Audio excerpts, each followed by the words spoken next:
Good afternoon, everyone, and welcome to Live at 4 on this Wednesday. Charlotte Deleste in for Susan Simon, who's wisely flying south. Hopefully she's flying. I'm sure she got out. Well, she's not leaving till 6 tonight from O'Hare.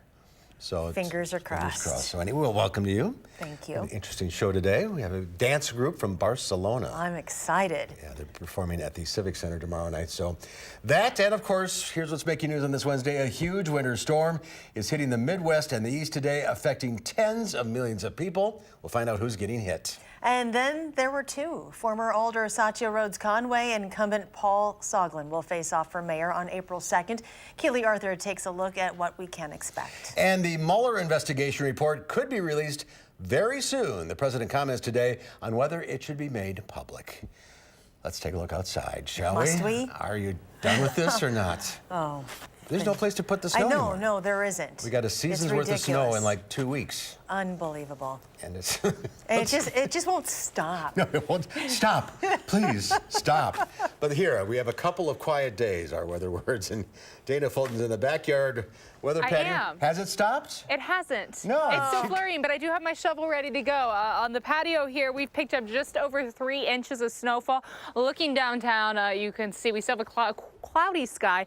We do just have some flurries. We don't have that light snow falling for us anymore in Madison, but there are some areas throughout southern Wisconsin where we are currently seeing a snowfall. 33 the high for today, right where we should have been, and flirting close to 32 degrees really gave us at times freezing drizzle in some spots and some very heavy snowfall also at times. I know my windshield wiper blades are struggling to keep up down the interstate a little earlier. Now, this morning we started in the low 20s. It's a little warmer than where we should be to start off the morning. We should have been in the upper teens. Right now, most of the snow is north of Madison.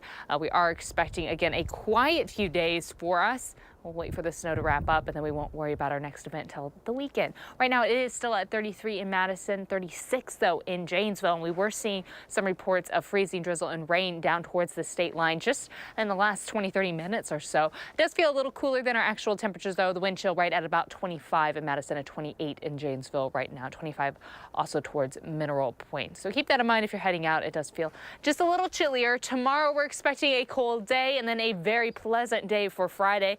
We'll take a closer look at what's ahead for the rest of the week in a few, but right now I want to hop on the roads. First alert traffic update. Much of Dane County green on all the major arteries. We take a closer look downtown, though, along the Beltline. Eastbound, seeing some delays and brake lights. Nothing out of the usual, though. Westbound, though, speeds all seem to be just fine. Downtown, not seeing any major spots. Again, brake lights in the usual locations. Up into Columbia and Sauk counties, all looks fine, and the same goes as you look towards Jefferson and Rock counties. So the roads, of course, on the major arteries, okay, but the side streets still a little sloshy right now, especially with temperatures hovering right close to freezing. We had some melting in spots, and then overnight, of course, we're going to fall below freezing. So we could have some freezing and ice concerns for us heading into tomorrow morning, but we'll take a closer look at what is ahead for your Thursday and Friday in just a few minutes. Couple of days. It's just a couple. We'll take them one day at a time at this point. All right, Dana, thank you. First at 4, another round of snow and another round of trouble on the highways. County agencies responded to many reports of slide-offs and crashes. The worst in Jefferson County that closed a stretch of Highway 26 for several hours.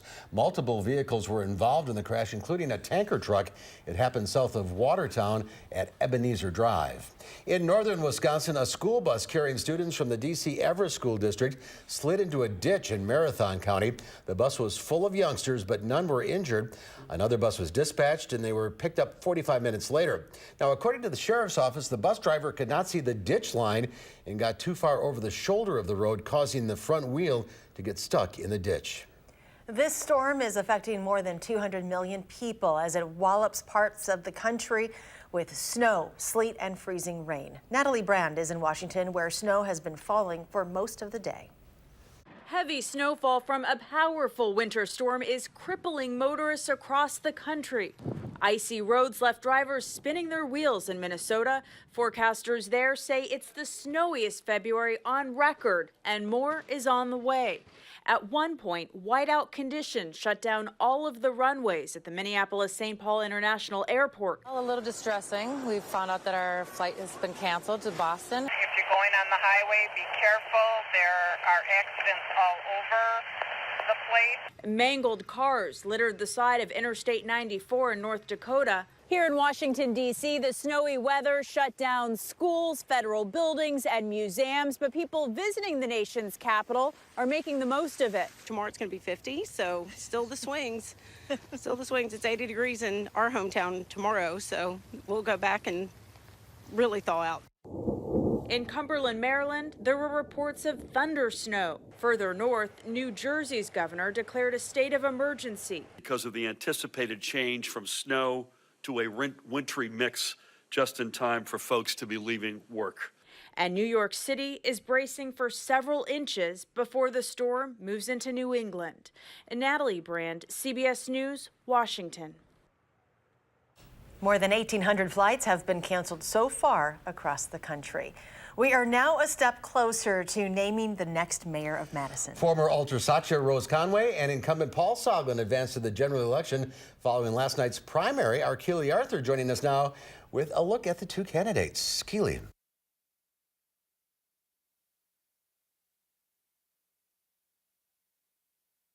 Clear choice. But there really wasn't.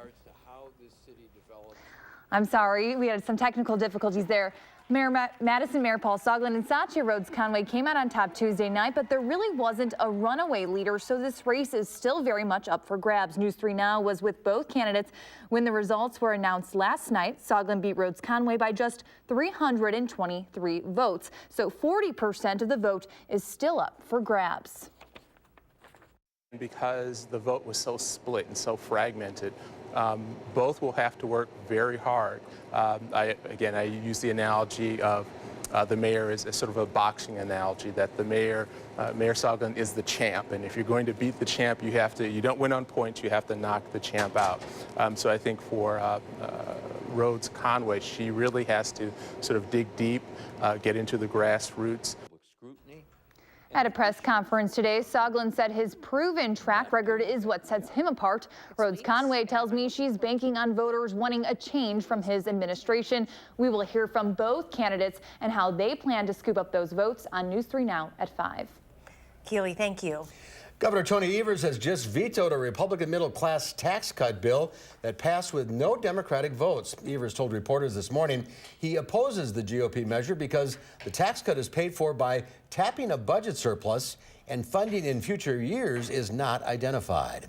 There are questions about whether the man Evers tapped to represent the state's Department of Transportation will be confirmed. Secretary-designee Craig Thompson faced a Senate committee today. Rose Schmidt is live at the state capitol to explain the latest. Rose? Yes, well, Craig Thompson says by every measure, the condition of the state's transportation system is declining, but he wants to assure people that he will work to improve it. He made those comments today to the Senate Committee on Transportation after Republican lawmakers asked what he will do to make sure he's working for the taxpayers of Wisconsin. Thompson's confirmation has been in doubt since Republican Majority Leader Scott Fitzgerald said he was concerned about Thompson's background as a lobbyist for the Transportation Development Association. But Thompson says he is committed to his new role. I would view how well we're doing at the department, really not by what initiatives that we can talk about or different programs or policies, but by whether people notice that the conditions are improving.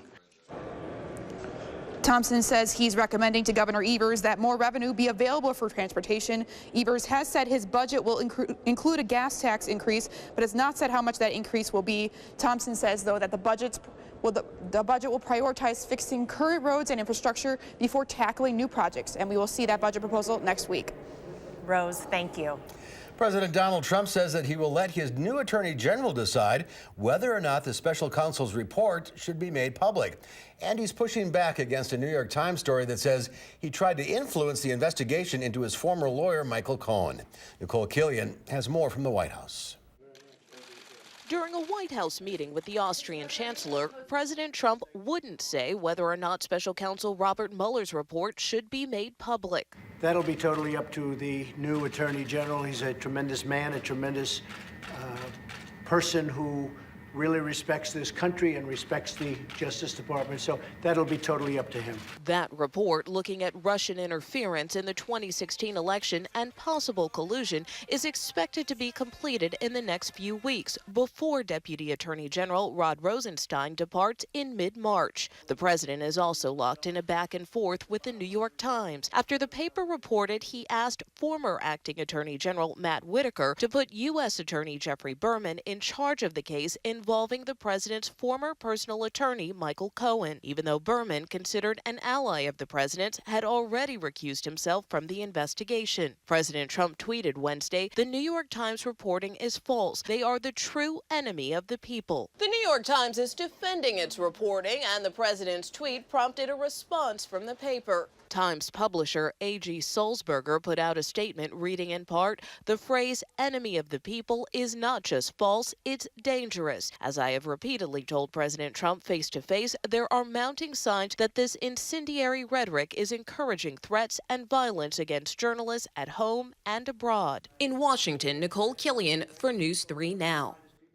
And Michael Cohen pled guilty and was sentenced to 3 years in prison for campaign finance violations. He will testify before congressional committees next week. Today, a judge granted Cohen's request to push his prison report date back from March 6th to May 6th. Steve Stricker has been named the United States team captain for the 43rd Ryder Cup, which will be played at Whistling Straits next year. The announcement was made this morning in Milwaukee.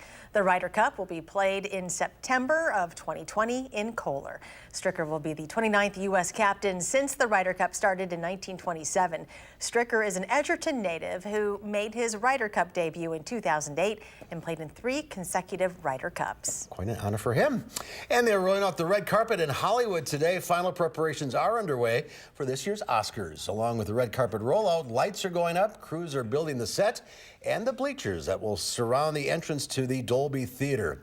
The Favorite and Roma lead the pack with 10 nominations each. Both movies are nominated for Best Picture. The 91st Annual Academy Awards will be held on Sunday. How many of the films have you seen? That's a good question. Probably none. Roma's on Netflix. Okay, so I can catch up between now and Sunday. Good luck with that. Well, still to come at 4, they are 6 brothers from Barcelona, and they are setting the world of dance on fire. Los Vivancos is performing at Overture tomorrow night. We'll meet the dancers and learn more about the show Born to Dance when Live at 4 continues.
Galaxy Fold today. They sure did, which functions as both a phone and a tablet. The company showed off its new twist on the smartphone at an event in San Francisco. This is the first major redesign of the smartphone in years. Right now, several phone makers are working on their own versions, but the new tech comes at a cost. Prices start at nearly $2,000. It also showed off an improved version of its regular Galaxy phone. The S10 has an improved camera and a new ultrasonic fingerprint scanner built right into the screen. There's also a 5G model, which is expected to be up to 20 times faster than today's phones. But right now, 5G is only available in a few major cities. People in rural areas or less densely populated areas may not get 5G for a couple years. Samsung doesn't have a specific release date for a 5G version, but says it will be available in the coming months. Stocks were mostly higher on Wall Street. The Dow Industrials added 63 points, closing at 25,954. The NASDAQ Composite Index tacked on 2, and the S&P 500 was up nearly 5.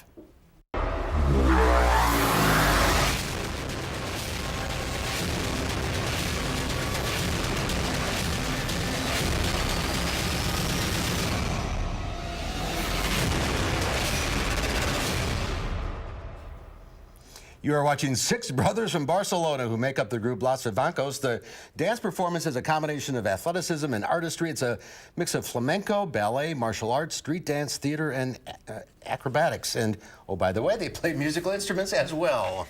They're making us look really lazy.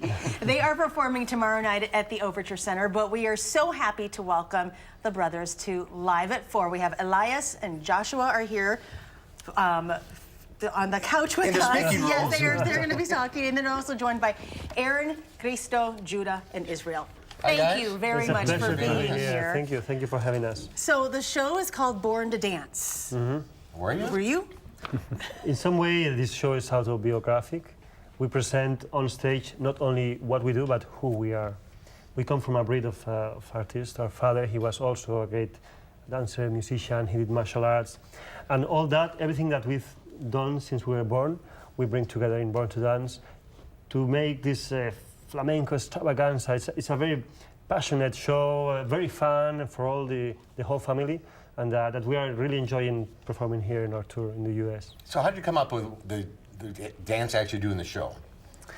Well, we studied flamenco all our lives, and we also studied ballet, breakdance, contemporary dance. We also play music instruments, so we got together everything that we knew, and we said we have to create a show with this. It is a spectacular show, the clips I've seen. So how do you, you grew up together and now you're working together. Do you guys have any clashes, so to speak? Never. They take it out on stage, I think. Yeah. We get along really well. We are lucky that way. We all have the same dream, you know. What we are doing today on stage is our childhood dream. You know, some boys want to be astronauts or firefighters. We wanted to do something that was connected with art, with music, with dance, to be able to stay together as a family. And this is it, you know, we are living our dream. Can you talk about what it is like to be on stage, to perform with your brothers? And I mean, truly living out your dream. What does that feel like? I don't think you can put it into words. I mean, that's the best feeling in the world. When you're out there, I think you're more you than when you're just not on stage.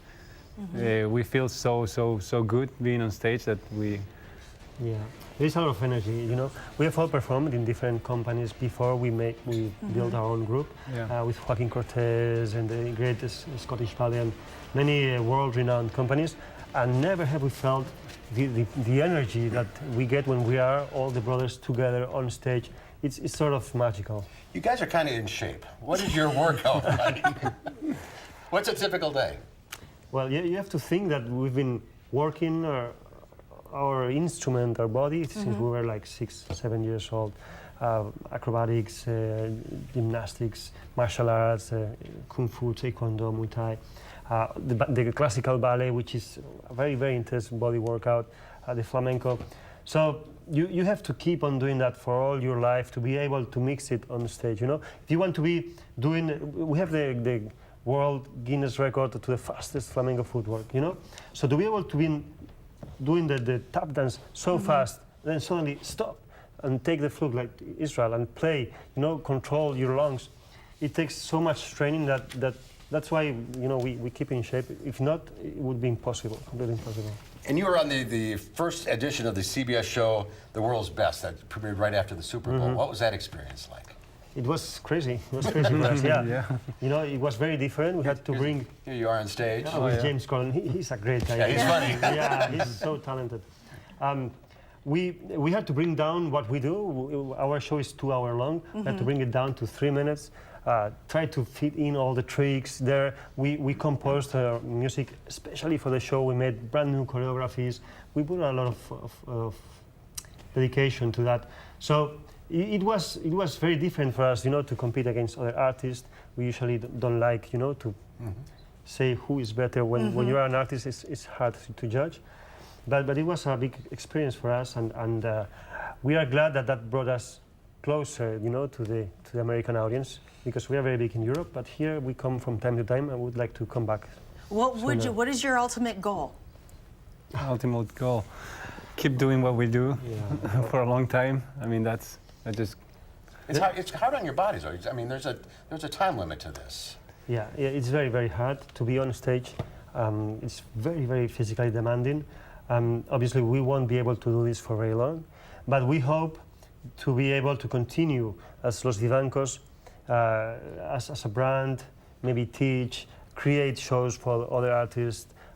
There's so much going on. I mean, if you are going to dream, you can drink. Dream big. Yeah, exactly. Who's the oldest to youngest here? Yeah. He's the oldest? Yeah, and Aaron, he's the youngest. Well, welcome to Madison. Looking forward to the show. It's tomorrow night at Overture Center at 7:30. Tickets are available. Go to the Overture box office. Exciting show. Thank you all. Thank you very Enjoy your much. stay in Madison, guys. Thank you very much. Thank you.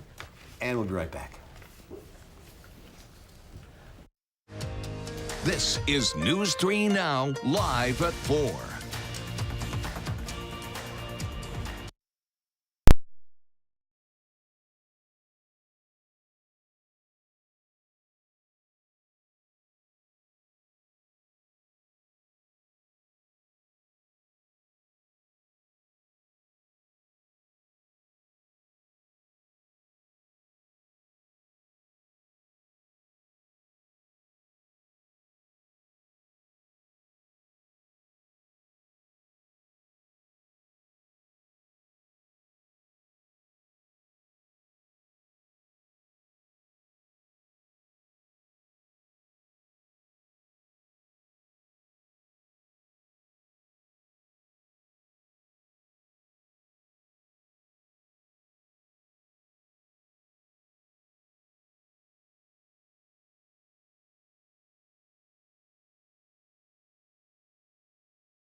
Take a look at this, a terrifying near-death experience caught on camera in Utah. A skier's helmet cam captured the moment he was swept up in an avalanche and kept recording as he tumbled 200 feet down the slope. He was buried alive. Thankfully, his friends witnessed the event and quickly raced over and were able to dig the man out of the snow. Ultimately, he was trapped in the snow pile for just under a minute and a half, but it probably felt like an eternity. Oh my gosh. Very scary. Yeah, he's good. He's Ooh, good. thank goodness. Wow. Deep breath, everybody. Right. A Virgin Atlantic flight from Los Angeles to London hit a speed of 801 miles an hour, pushed along by a record-breaking jet stream. The Boeing 787 was 35,000 feet over Pennsylvania when it reached the speed Monday night. Now, the 787's typical cruising speed is 561 miles per hour. The record-fast jet stream was clocked at more than 230 miles per hour. The plane arrived in London 48 minutes early. That's the way to fly. Yes. Well, lucky he wasn't trying to go the other way. Right. Then they might have been a little late. And it's not called a jet stream because the jets are flying there. No. It's a dip actually in our upper atmosphere, so it does completely dictate or assist with our flights. The flights are able actually to get better fuel mileage when they're riding with the jet stream as opposed to against it too. 800 miles an hour. That's it's a little fast. That's supersonic, right? Speed of sound is what, 600, the pilot was like, 800? I don't know what it is. Right. No hands. We're just going to let the weather take over. I think it's 850 is maybe just under supersonic. But anyway, 48 minutes early. That's push We'll it along. Google. Yes. All right. Thank you. You're welcome. Is the snow done? The snow is done. Well, we have some like flurries. Yeah, there are like 3 snowflakes falling right now outside. Yes, a nice fresh blanket of snow. We have a few days Charlotte's not having it. before our next round comes through. We'll take a look right after the break.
So snowfall for us today, at times even a little heavy outside because We had our temperatures flirting so close to freezing. As far as accumulation totals so far, Muskota about 4.5 inches, so just about 4.5, a little over 4 inches in Prairie du Chien, and Lancaster about 3.5 inches. In Madison, out on our weather deck, we've picked up just about 3.5 inches of snow. Again, for some folks, it did feel like just a little more because it was a little heavier to shovel up for us. I was just clearing off the patio, and even a little bit still out there felt heavier than that lighter amount that we saw the other day.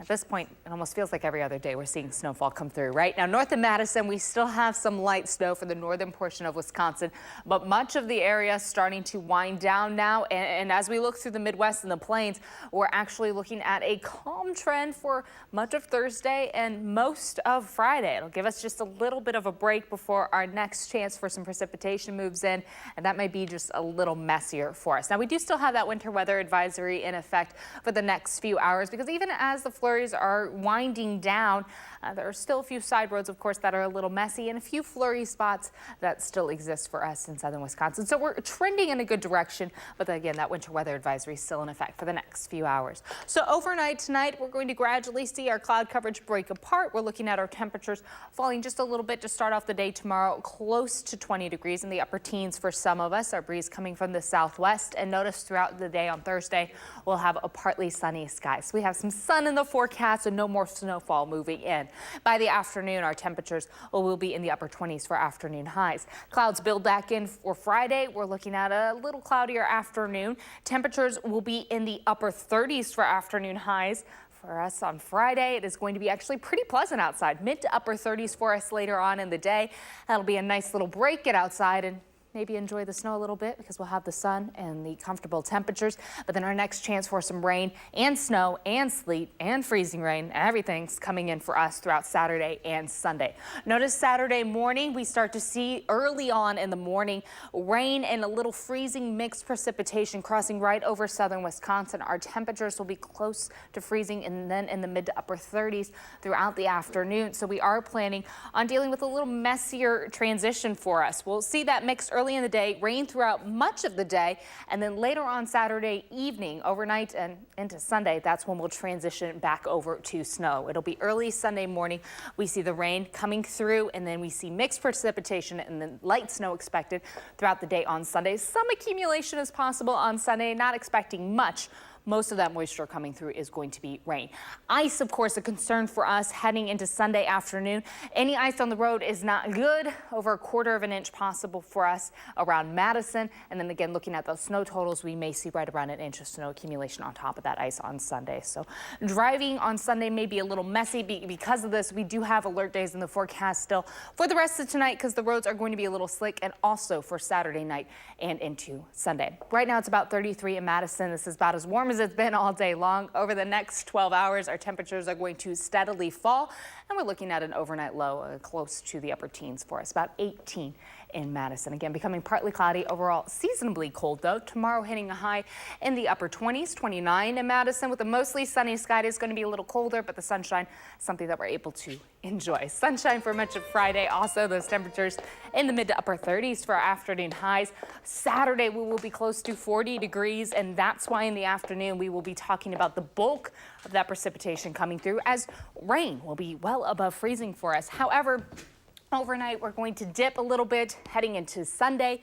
We get close to freezing and then continue to fall throughout the day on Sunday. So that mix back to snowfall could lead to some messy roads for us on Sunday, especially if we pick up some ice and then light snow on top of that. That's really going to be a pain to clean up for us. Of course, we've been through that a few times already this season, and we're going to be keeping an eye on the timing on that on Sunday. If it can come through earlier on in the day when people aren't out on the roads and get the salt down, it would be better for the plows. And maybe Saturday for errands would be better, even though it's going to be raining. Even though it's going to be raining, of course, the road's probably a little better in the rain as opposed to ice and snow. Great. Okay. Looking forward to it. Thank you, Dana. And a reminder that you can help some 200,000 people in Wisconsin who struggle each year to meet survival needs like heating their homes. We are partnering with Energy Services, Inc. for a Day of Warmth telethon tomorrow. We will take your donations in a phone bank from 4 to 6:30 during News 3 Now newscast. And you can donate all day online to the Keep Wisconsin Warm Cool Fund. That fund helps provide thousands of households with food and warmth, including the elderly, veterans, and working families with children. That's tomorrow. And there's more to come today on Live at 4. Looking to get into shape? Well, you might want to try plogging. And apparently you get into shape and help the planet at the same time. A new fitness trend is cleaning up the world one step at a time. I'm Gwen Baumgartner in London with another reason to lace up your running shoes.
Here's a live snowy look at downtown Madison. Just keeps piling up, doesn't it? It sure does. It won't stop. It won't stop. A new fitness trend is sweeping across the world, one piece of trash at a time. London is the latest city to join the plogging craze. Gwen Baumgartner has more. It's a down and dirty workout that's far from relaxing. Yeah, some bits over here. So watch out for cars. Michelle Parks and her team maneuver past tourists and storefronts in central London, only slowing down when something like this gets in the way. Plogging is a Swedish craze, and it basically means to run and pick up rubbish at the same time. The group strides through the city, collecting as they go. There's a lighter. Look at that. Minutes into the run, trash bags are filling up with food containers, cigarettes, and the unexpected. A child's shoe. You picked that up along the run? Yeah, along the run. The trend is gaining momentum. In less than 3 years, plogging has hit every continent, getting picked up in cities like Seoul and New York. I don't think it's weird anymore. I think it's something that people want to get involved in. while lugging around trash bags can make for a tough sell. The workout is hard to beat. Bloggers claim they burn about 100 more calories each hour than they would on a regular jog. Yeah, it's that double endorphin hit. You come away with having known you've got fitter, but you've also done something amazing for your local communities as well. Parks says speed is not the key to having a successful plog. It's what you walk away with. Gwen Baumgartner, CBS News, London. The plogging craze is continuing to spread within the U.S. as well. In March, San Antonio will become the latest city to join this plogging craze. Another thing that I didn't know was a thing. It's a thing. Is a thing. Well, there's more to come at 4. Every year, the readers of Madison Magazine vote for the best of. The full list of winners are released tomorrow, but we have a sneak peek of some of the best winners when Live at 4 continues.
Overall, my maps are really pulling up a lot of green for us, but of course we are seeing some delays, just slower traffic because of the slushy conditions on some of the roads right now. If we look at the Beltline, especially eastbound, usually the norm this time of day, getting close to Rimrock Road, speeds down to about 30 miles per hour, getting closer to Seminole Highway at about 56 and then 59 closer to Gammon Street. So of course those speeds reducing the further east you go, eastbound on the Beltline. Westbound side doesn't look too bad. Milwaukee Street onto the exit to get north northbound on 51. The ramp is actually closed. The on-ramp is closed right now due to water actually on the ramp. Just saw that pop up. And looking through Milwaukee Street over to 39, seeing delays again in both directions. Up into Sauk County and Columbia County, everything looks okay. And the same goes as we look down towards Rock County into Janesville and also near Jefferson right now.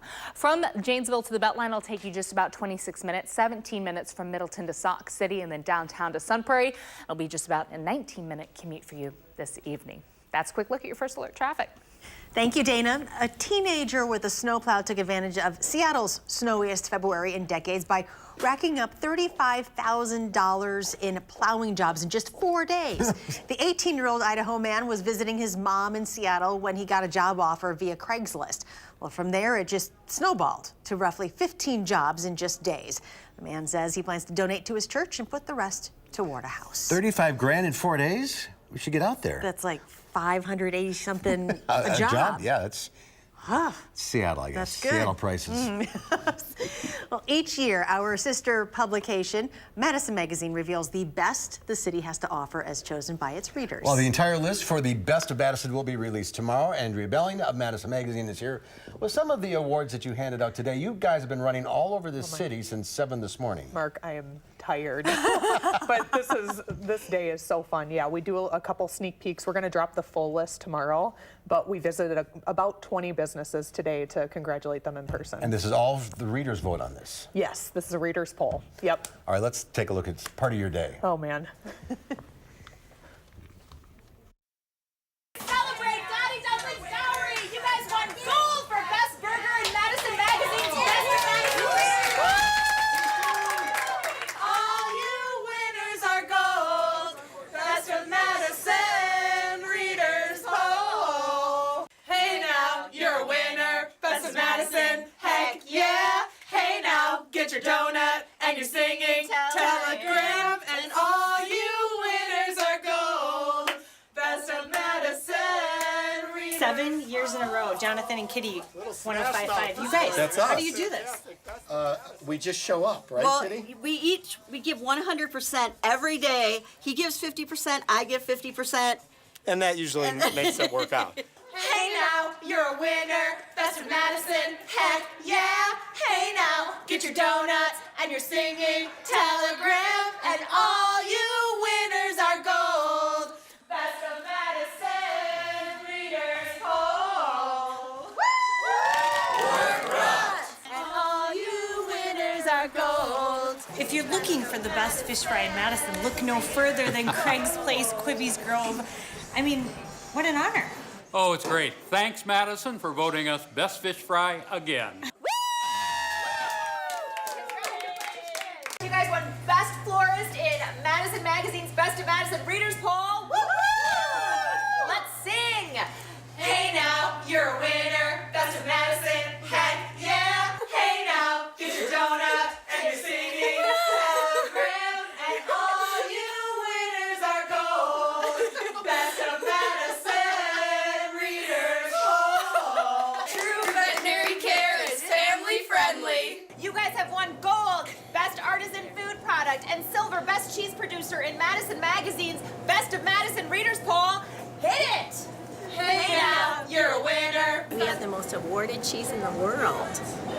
There you go. We make 90 different kinds. We put them in contests all over the world. Barrique's won Best of Madison Coffee Shop. Hey now, you're a winner. Best of Madison. Heck yeah. Well, here's the rundown for what Barrique's has won. Best Coffee Roasters, Best Coffee Shop, Best Cup of Tea, and Best Wine and Spirits.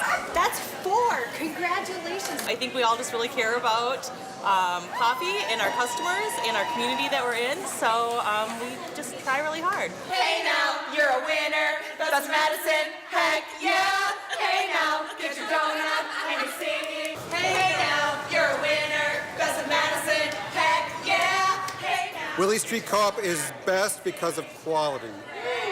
All you winners are gold. Best of Madison Readers Poll.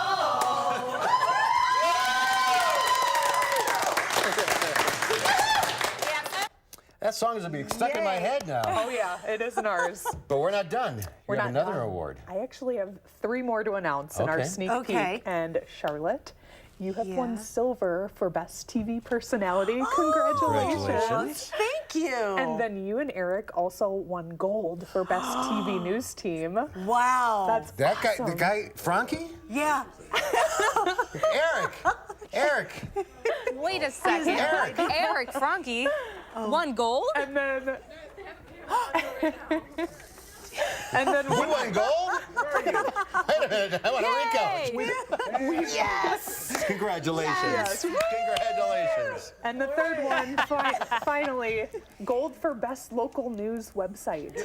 Oh, Congratulations. Channel 3000. Congrats to you guys. Awesome. Congratulations. Why, thank you. Yep. Here, did she get this? Yeah, we should take a picture. Where's my song? Hey now. All right. Check out the website tomorrow for a list of all the winners. It drops tomorrow. All right, Andrea, thank you. Thank you.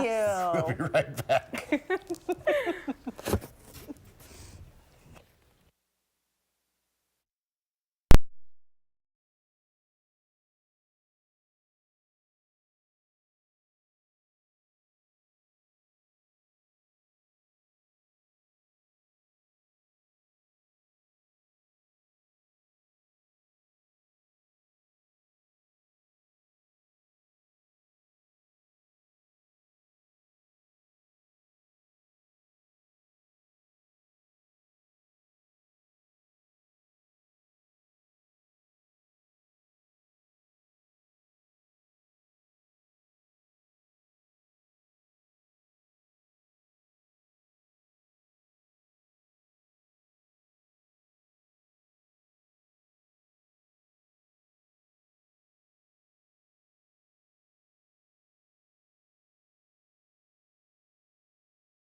A day and a half or so to dig out. Yes, a little brief moment. And on Friday, we're actually looking at sun. Now, I do want to look at our snow totals. So far, we've picked up just about 3.5 inches for us in Madison. Not really expecting any more to roll on through. 33 currently in Madison, 34 though at Mineral Point, and 36 in Janesville. So freezing and ice concerns certainly in the forecast for tonight. Now, of course, we are expecting those temperatures to fall overnight. Wind chill may be a little bit of a factor for us. Also, 25 is what it feels like outside right now. And do plan on tomorrow having some sun, Friday having some sun, and then Saturday we have rain and snow and sleet and everything all mixed in together heading into Sunday. We have 2 days of sun. Yeah. And then the 80s will be coming. Eventually. Oh, we're fast forwarding real fast. Okay. Thank you, Dana. Tomorrow here on Live at 4, we'll find out what's happening in the 608 this weekend with Emmy Fink. And former UW football star Chris Borland walked away from the NFL. He will join us to talk about his concerns about head injuries.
In today's Final Touch, you've heard the tagline for the HBO series Game of Thrones. It's winter is coming.